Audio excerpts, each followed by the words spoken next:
Donc, je ne sais pas ce que vous en pensez, mais je crois que c'est une juste approche de cet ouvrage, même s'il n'est pas question de limiter, n'est-ce pas, la portée de ce livre d'une richesse exceptionnelle en le faisant rentrer dans des catégories. Je crois quand même qu'une juste approche peut participer à ce que je disais au départ, c'est-à-dire faire en sorte que ce livre participe à une réévaluation positive de l'œuvre de Jung, et non pas qu'on se dise, on vous l'avait bien dit, vous voyez bien que ce qu'il raconte là-dedans est totalement aberrant, n'est-ce pas? Ce sont des divagations d'un homme en proie à son inconscient et peut-être même à pire.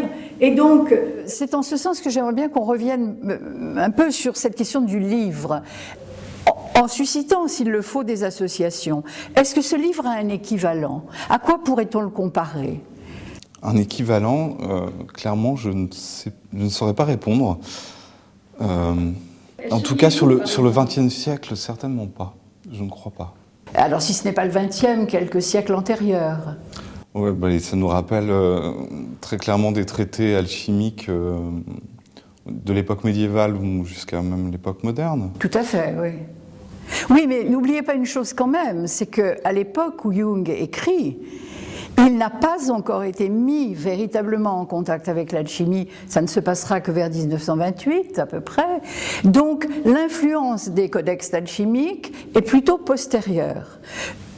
Évidemment, les choses ne sont pas si tranchées que ça, mais codex alchimique, codex gnostique aussi. Les papyrus gnostiques, n'est-ce pas, que Jung connaissait bien, il avait même acquis l'évangile de vérité, le codex. Bon, on peut penser à cela, oui. Pour les Métamorphoses, donc son livre qui paraît en 1911-1912, Jung connaît un petit peu l'alchimie, il travaille un petit peu l'alchimie et déjà la gnose. Hein. Oui. Déjà la gnose. Donc il est en contact avec toute cette production déjà très spéciale, pourrait-on dire. Et dans l'ordre littéraire, est-ce que vous pensez à d'éventuelles, sinon similitudes, mais au moins des parentés?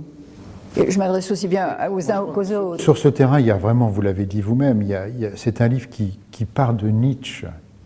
Et Jung, malgré le fait qu'il soit quand même assez proche en termes générationnels de Nietzsche, hein, ils ont 20 ans d'écart. Nietzsche est mort en 30 ans d'écart, pardonnez-moi, je dis des bêtises, 44, voilà. Ils ont 30 ans d'écart.